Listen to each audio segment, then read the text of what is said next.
Okay, so I want to begin with a quiz for you all. First of all, Shabbat Shalom. Second of all, I want to begin with a quiz. Who knows what the second commandment is? It's actually a confusing question, as I learned this week, because did you know that, like, depending on what religion you are, that you think the second commandment is a different commandment? I did not know that Christians and Jews and Catholics, anyway, that's a different sermon. But second commandment, you don't know what it is because we actually think it's kind of obsolete. It is do not worship idols. I know, interesting, right? So, because like, whatever, if any of you have like a statue of Zeus at home that you have been worshiping, you can come talk to me after services. But for the rest of us, like, idolatry can feel like one of the most solved problems in the entire Torah. But what's weird is that the Torah will not let this one go. And if you are to read like the book of Exodus or Leviticus or Numbers or Deuteronomy, it's like over and over and over again, what you hear is God and Moses saying to the Israelite people, do not worship idols, do not worship idols, do not worship idols, including in this week's Torah portion. The portion is called Eikev, and what we hear is Moses say to the Israelite people, Velo ta'avod et Elohehem ki mokesh hu lach, and you shall not worship their gods, for that would be a snare to you. Which led me to this question this week: what is left to learn from a central idea that I think that we have already mastered?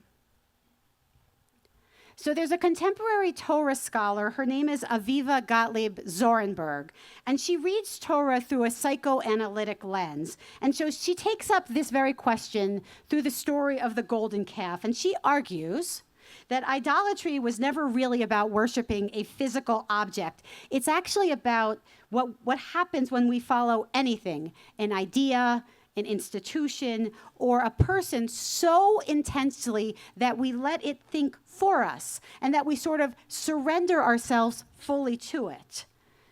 And so she reminds us that actually the golden calf was built as a replacement for Moses when he didn't come down the mountain when the people, the Israelites, expected him to. And she claims that the calf only actually makes sense because Moses had already become an idol to the Israelites long before the golden calf existed. And so once you've already done that to a person, like the Israelites had already done to Moses, doing it to an actual physical idol is barely a step. Which begs a second question, which is, why would anyone want to hand over their thinking to someone else? So there is another psychologist. His name is Erich Fromm, and he's a Jew who fled Nazi Germany. And he spent his entire career trying to answer a version of this very question. And so he taught that human beings have basically two choices in their lives. Choice number one is to find their footing in the world through genuine love and real, meaningful work. And the second choice is to buy at least an imagined sense of comfort or safety by attaching themselves to something else instead. That's what we would call idolatry. And they pay for that sense of safety with their own sense of integrity and intellectual freedom.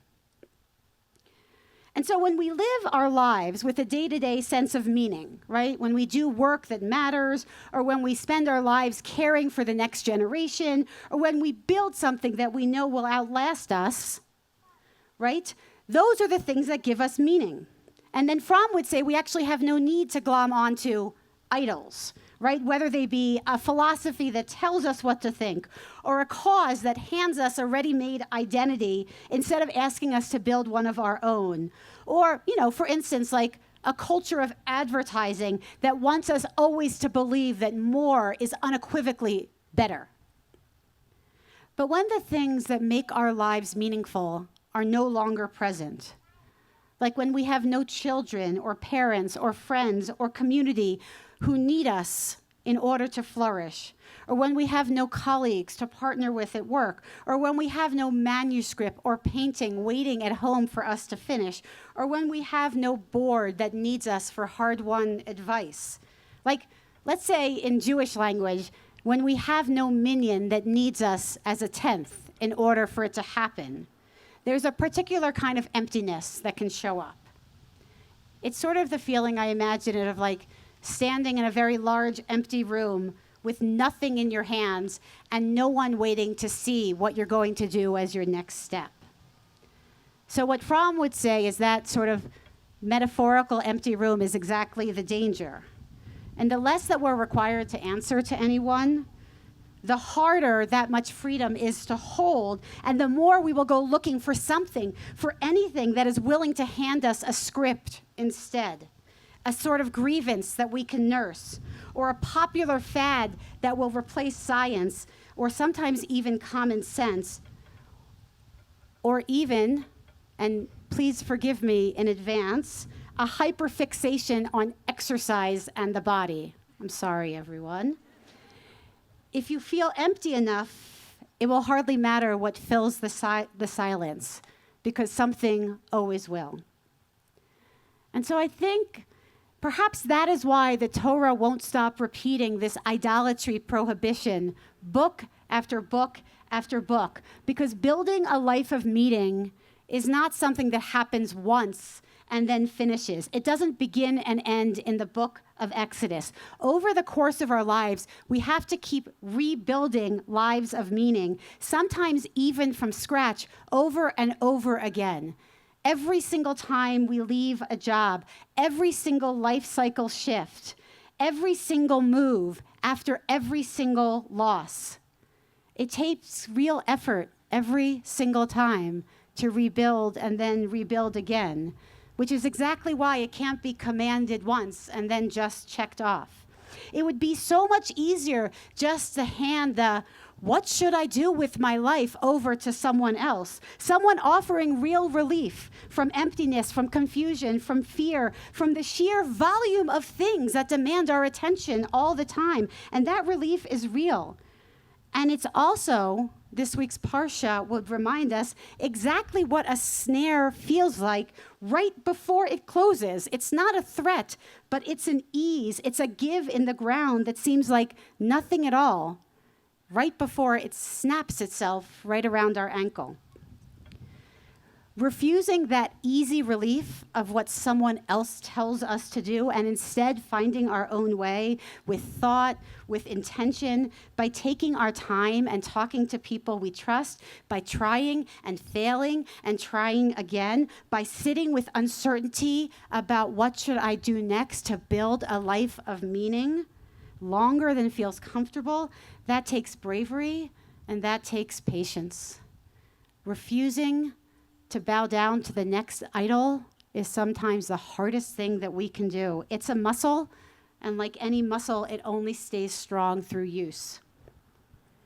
So I know that none of us is going to go home tonight and pray to a statue of Zeus.